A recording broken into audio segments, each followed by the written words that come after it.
En esta oportunidad, dentro del apartado calidad de vida, vamos a hablar de hepatitis. ¿Qué es la hepatitis? Es una inflamación de las células que componen el hígado. Ahora, nosotros tenemos una relación muy directa entre hepatitis e infección viral, o sea, aquellos virus que tienen predilección por las células hepáticas y que pueden producir la enfermedad, como vamos a ver un poco más adelante. Pero también pueden producir una hepatitis enfermedades autoinmunes, enfermedades metabólicas o enfermedades o también hepatitis tóxicas. Las hepatitis virales existen lo que se llaman virus hepatotropos. ¿Qué son estos virus? Son virus que tienen afinidad por las células del hígado y que van a generar un proceso de inflamación agudo o crónico. Dentro de ellos, las conocidas son la hepatitis A, B, C, D, E, G. Hay varios tipos de hepatitis, nosotros vamos a describir las más importantes, pero que tienen su principal concentración en la inflamación y daño de las células hepáticas. Dentro de la hepatitis, de las hepatitis, la A es la más común que tenemos, más que todo porque es la responsable de epidemias comunitarias que pueden ocurrir en escuelas, guarderías, campamentos. ¿Y por qué? Porque la fuente de infección es fecal oral, es decir, a través del agua, los alimentos, las heces, la saliva, el contacto muy cercano también con una persona infectada y en menos proporción la actividad sexual. Las manifestaciones clínicas que tiene la hepatitis de tipo A puede ser asintomática, quiere decir que la persona ni se entere que tuvo hepatitis A y a lo mejor lo determina o lo detecta después con algún laboratorio específico, o sintomática. Y dentro de los síntomas, que ocurren aproximadamente en 30% en niños menores y en 70% en adolescentes y adultos, siempre es más sintomático en el adulto, las manifestaciones clínicas son la fiebre, el malestar general, la ictericia, que es la ictericia, es la coloración amarillenta de piel, de la esclera, la parte blanca de los ojos, que llama la atención a los convivientes, ¿no? Aparte, también puede haber anorexia, astenias, es decir, debilidad, náuseas, vómitos, hasta alteraciones mucho más severas, como pueden ser alteraciones encefálicas o trastornos de la coagulación. ¿Cómo hacemos el diagnóstico de la hepatitis A?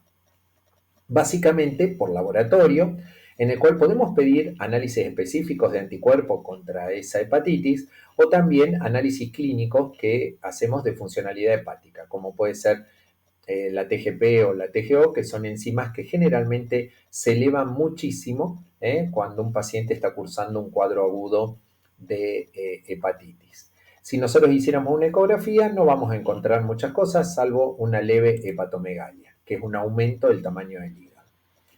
El tratamiento de la hepatitis A, básicamente adecuadas condiciones de higiene, profilaxis, es decir, prevención una vez que se detecta con los convivientes principalmente, una dieta con buen aporte proteico y calórico, pero pobre en grasas, y antiguamente se indicaba un reposo excesivo y exclusivo de muchos días.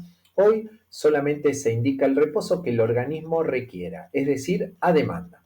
Lógicamente no voy a ir a hacer una práctica deportiva, pero sí puedo estar en casa tranquilo sin necesidad de estar en cama. ¿Tenemos profilaxis de la hepatitis A? Sí, aparte de las medidas de higiene familiar, sanitarias y demás, la vacunación para la hepatitis A, que es obligatoria en Argentina desde 2005, una dosis al primer año de vida. Gracias a esto casi no hay registros de hepatitis A. Muy importante revisar los carnets de vacunación, principalmente de nuestros hijos, ¿no? La hepatitis B ya tiene otra característica. Constituye en el ámbito mundial la quinta causa de muerte por enfermedad infecciosa. Es muy importante la tasa de contagio. Casi 1 millón de personas mueren al año debido principalmente al desarrollo de cirrosis que produce la hepatitis B. Y acá vamos a otra vía de transmisión, la sexual.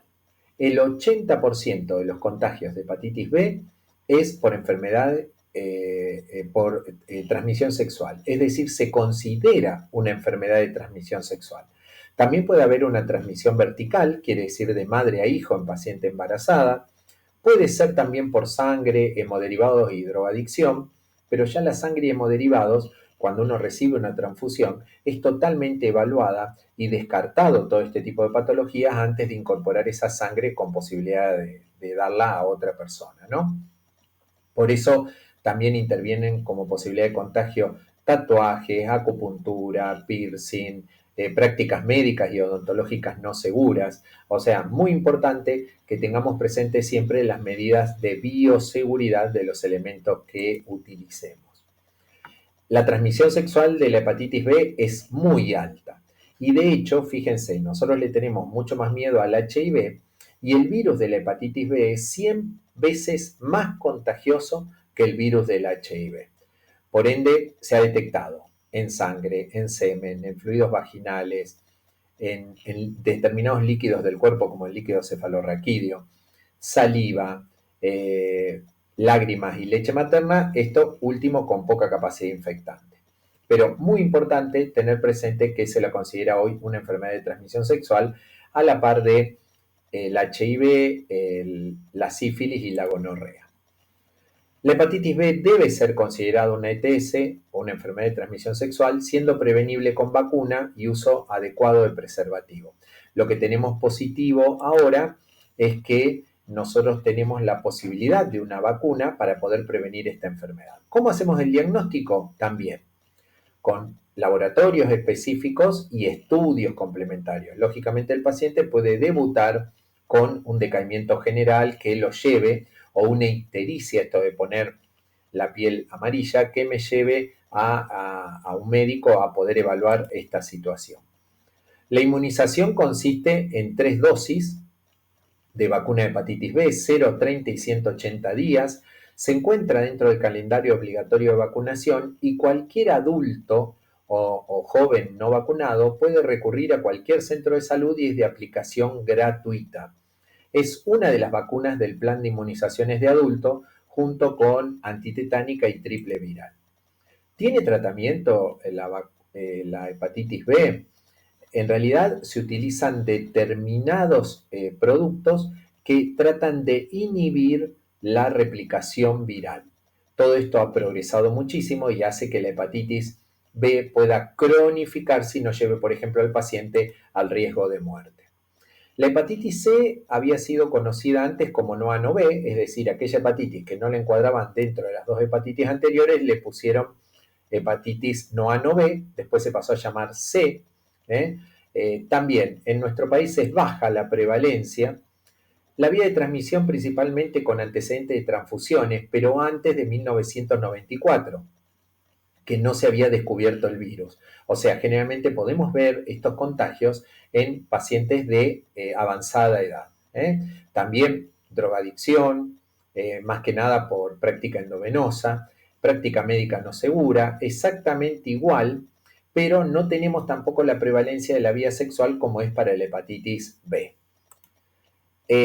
Las manifestaciones clínicas es raro que se diagnostique en etapa aguda. Generalmente empieza con síntomas inespecíficos y después se detecta de estudiar varias cosas sin un origen aparente, ¿no?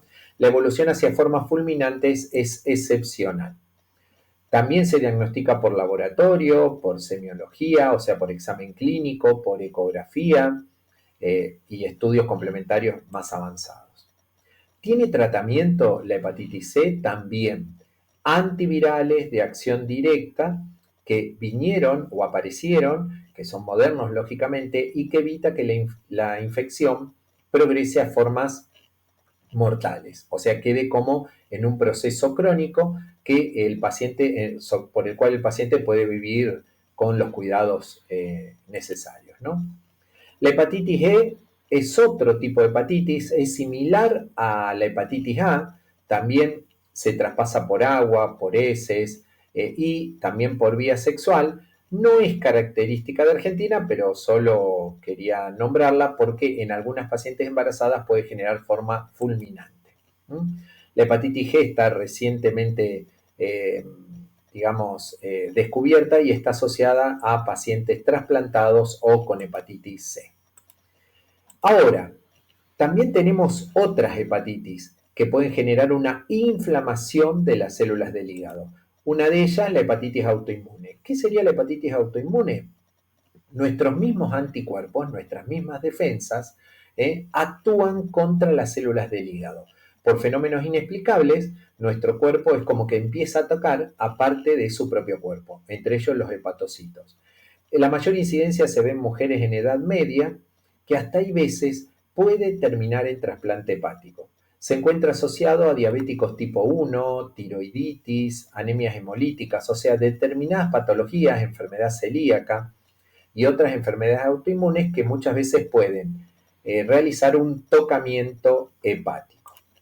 Las hepatitis metabólicas son aquellas que están relacionadas a la obesidad, a la diabetes, a la dislipemia, a la resistencia a la insulina, y se genera un acúmulo de grasa en el hígado, pero no de origen alcohólico, sino generalmente relacionado a malos hábitos alimenticios y falta de ejercicio físico.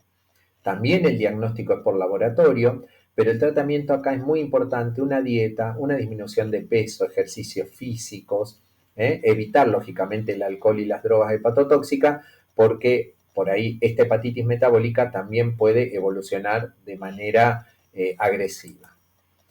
La hepatitis por droga. Acá volvemos a hacer hincapié en la no automedicación. ¿Por qué? Porque hay cerca de 1000 fármacos que pueden ser hepatotóxicos. Desde el mismo naproxeno, diclofenac, paracetamol en dosis muy altas. Esto no quiere decir que no tengamos que tomar o no podamos tomar esos medicamentos. Con una adecuada indicación médica lo podemos hacer sin ningún problema, porque es muy importante que el médico recabe información respecto a si tienen alguna patología hepática que pueda ser acrecentada por estos medicamentos. Antibióticos específicos también, principalmente los antivirales o los antimicóticos, es muy importante que podamos consultar antes de empezar a tomarlos. Eh, Tratamiento para el acné, quimioterápicos, medicaciones antidepresivas, anticonvulsivantes.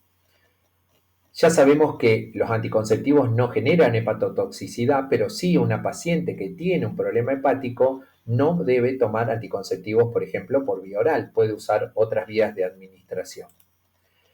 Y el último punto que quería comentarle era aquella intoxicación hepática relacionado con el alcohol. ¿Qué pasa? El acetaldehído, que es un metabolito del alcohol, del etanol, genera como una lesión o un estado de mal funcionamiento del hepatocito que hace que se empiece a acumular grasa dentro del hepatocito. Este proceso se llama esteatosis, que también ocurre por desórdenes alimentarios, pero en el alcohólico ocurre puntualmente por acción del acetaldehído.